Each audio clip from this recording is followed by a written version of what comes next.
Hello everyone, this is Remlays from 40k Theories, and welcome to this new episode of 40k Lore for Newcomers.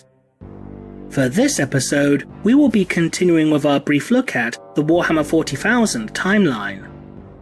While these videos will typically focus more on humanity's actions throughout the timeline, certain important Xenos events will also be documented throughout. So without further ado, let's continue.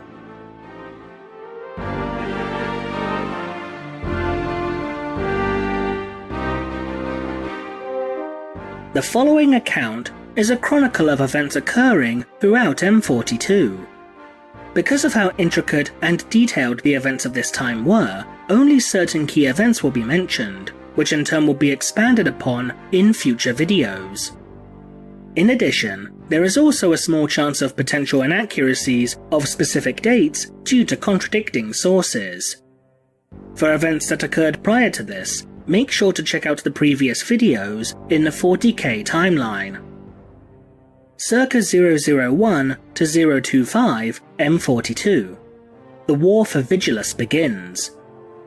Various Xenos and heretic factions, including the Eldari of Craftworld Saimhan, an Orc war led by the war boss Cruel Daka, Drukari Raiders, and even a gene-stealer cult known as the Pauper Princes, begin fighting for control over the strategically important Imperial world of Vigilus. The world's importance is due to the fact that Vigilus is situated close to the Nachmund Gauntlet, one of, if not the only stable route through the Cicatrix Maledictum. Several Space Marine chapters, regiments of the Astra Militarum, Legio Scitari, and orders of the Adepta Sororitas would be dispatched to reinforce Imperial defenders against these multiple unaligned invaders in order to ensure that the world remains under Imperial control at any cost. Captain Acheron of the Ultramarine 2nd Company is ordered by Marneus Calgar to lead a strike force of Primaris Marines to the industrial world of Nemendgast, a world that was key in providing supplies to the besieged world of Vigilus due to the world falling silent after the formation of the Great Rift.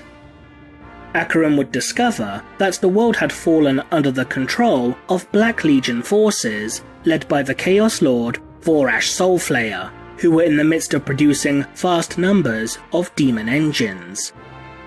The Ultramarine Strike Force would succeed in destroying the Black Legion's means of production, but would be all but wiped out by traitor Astartes' reinforcements from the Black Legion and Crimson Slaughter. Circa 111 M42. The Death Guard Traitor Legion, led by the Demon Primarch Mortarion, and the Plague Fleet of Typhus, the Herald of Nurgle, emerge from the Scourge Stars to launch an invasion of the realm of Ultramar. A demonic legion led by the Great Unclean One, Kugath, would lay waste to the Tartarus system, before settling upon the world of Ajax to use it as a staging ground, while Kugath begins to nurture a number of new diseases to use over the course of the war. A number of wounded soldiers who were being treated upon Ajax would manifest the taint of chaotic corruption, transforming into plague-bearer demons and allowing more demonic entities to manifest upon the world. Despite being unable to mount a full-scale assault upon Macragge itself, Mortarion would harass the world's defenders with cultists and plague drones in order to drain the resources and morale of the defenders in preparation for the true offensive, forcing Chapter Master Marneus Calgar to focus much of his efforts in quashing these cultist uprisings. In the interim, Mortarion would personally lead a number of assaults upon many of Ultramar's less heavily defended worlds, slaughtering entire populations simply to spite his brother, Rabute Guilliman. Typhus's fleet would prowl the outskirts of Ultramar, terrorizing various shipping lanes and successfully destroying half of Ultramar's major starforts. This is seen as the beginning of a conflict known within Imperial records as the Plague Wars. Guilliman would return from conducting the Indomitus Crusade to aid the various worlds of Ultramar in their battles against the Death Guard, starting with the world of Ardium within the Macragge system. Guilliman learns of an artifact in Mortarian's possession known as the Hand of Darkness that is being used to help produce foul constructs known as plague engines that transform the dead into hideous plague zombies. The plague engine upon Ardium is successfully destroyed by Guilliman's forces, freeing the world of chaotic corruption. Mortarion would attempt to prevent Guilliman's forces from reinforcing Ultramar's defenders and sought to trap his brother by launching an invasion of the Konor system. The Death Lord simultaneously intended to use the invasion as a stepping stone towards a full-scale assault upon Macragge. While the Death Guard would wreak havoc throughout the system, Imperial forces would continue to mount a heroic defense. Mortarion would then corrupt the Death World of Libos, a world that lay within the outskirts of the Konor system, in a final desperate gambit to conquer the system. Now imbued with the power of Nurgle, and fitted with engines the size of continents, the Death World had been turned into a gargantuan, void-faring weapon akin to a diseased comet. Libos would leave a trail of corruption and death as it passed through the system, infecting other worlds with the taint of chaos as it pushed towards the heart of Ultramar. The Death World comet would successfully be destroyed by a mass Imperial assault, and the Konor system remained firmly in Imperial hands. After having his forces bolstered by newly arriving Space Marine chapters and the armies of nearby Forge worlds, Guilliman would launch a counterattack against the Death Guard, halting their advance on the Espandor system and cutting them off from the continuous stream of reinforcements that they were receiving from the Scourge stars. Guilliman's forces would succeed in destroying the numerous plague engines within the system, and the Primarch would slay the Great Unclean One, Karamar, with the Sword of the Emperor. With the system free of chaotic taint, and the traitors cut off from their supply lines, the forces of Chaos would dispatch the bulk of their forces to the world of Parmenio. During the Battle of Parmenio, Guilliman would slay Kugaf's lieutenant, Septicus, and the hordes of Nurgle would eventually be driven back, thanks in part to the aid of a mysterious, saintly figure. Guilliman would then lead a relief force to Ajax, where he met Mortarion in combat. Both forces fought viciously, but neither side was able to truly gain an advantage over the other. The Death Guard would eventually be driven from Ajax and then retreat from Ultramar, using the detonation of a virus bomb as cover for their escape.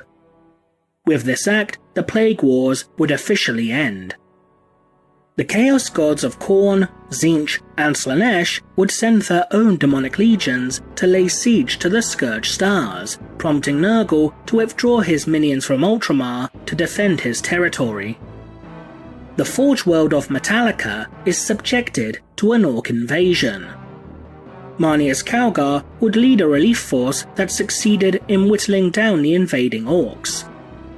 Shortly after this, Calgar would undergo surgical alteration to transform him into a Primaris Marine. While he would perish during the course of the surgery, Calgar would be successfully resuscitated, making him the first Astartes to become successfully upgraded in this manner. The Ultramarines and their successor chapters launch a number of campaigns against the Death Guard, seeking vengeance for the carnage wrought upon Ultramar and the Imperium during the Plague Wars and other conflicts. Marneus Calgar would make many attempts to liberate the worlds of the Tartarus system before journeying to the world of Vigilus to aid Imperial defenders, after receiving a dream from Chief Librarian Varro Tigerius that included orders from Guilliman to not allow Vigilus to fall into enemy hands under any circumstances. Unknown date, early M42. The war for Vigilus continues, growing greater in intensity. Harkon Worldclaimer, the Black Legion's self-proclaimed herald of the apocalypse, leads a massive force of Chaos Space Marine Raptors, Warp Talons, and Helldrakes to Vigilus, declaring that the world now belonged to Abaddon the Despoiler. Harkon's forces would terrorize the world's population and its defenders, and stated that the world will fall in 80 days. World Claimer's campaign of terror was stated to be so intense that it drove many to suicide. Marneus Calgar would deploy much of the Imperium's aerial assets in order to intercept the incoming Traitor Legion forces. Calgar would temporarily leave Vigilus in order to determine the fate of the strike force that was dispatched to Nemendgast, leaving Pedro Cantor, the chapter master of the Crimson Fists, in command of Imperial forces. Calgar's forces would encounter a massive Black Legion armada with Abaddon's flagship, the Vengeful Spirit, at its head. Calgar and Arch-Commodore Hentzman of the Imperial Navy would attempt to box in the Traitor Legion fleet to delay their approach to Vigilus. A greater demon of Slaanesh is summoned aboard Calgar's flagship, the Laurels of Victory, wounding the chapter master, though Calgar would survive the assassination attempt.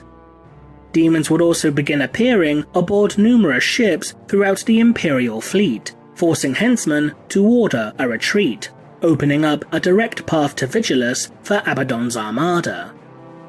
A Space Wolf fleet led by the Wolf Lord Crom Dragongaze arrives within the Vigilus system, launching an immediate assault upon New York Space Hulk, World Smasher. The Night Lord's Traitor Legion would launch an assault upon Hive Dirkden in order to capture it from Genestealer cult forces, but resistance would prove fiercer than anticipated. The Genestealers would attempt to tunnel into Hive Otech, which provided the world's primary source of water, but would encounter the Adeptus Sororitas of the Orders of the Argent Shroud and Last Prioress. Imperial and Xenos forces would engage in a long and brutal tunnel fighting campaign, but the Sisters of Battle would be forced to withdraw and refocus their efforts into defending Imperial supply convoys from Orc assaults. Harkon's forces would attempt to capture the world's primary hive clusters, but would fail when Imperial forces implemented a scorched earth tactic that would become known as Calgar's Fires, burning the spires of Vigilus to deny them to the enemy. The Vengeful Spirit would finally appear within orbit around Vigilus, laying waste to all Imperial ships that attempted to oppose it, as it took up a geosynchronous position over the region of Storval, the world's primary producer of geothermal energy. Abaddon would then make preparations to personally lead an assault upon Vigilus. And that concludes this portion of the Warhammer 40,000 timeline.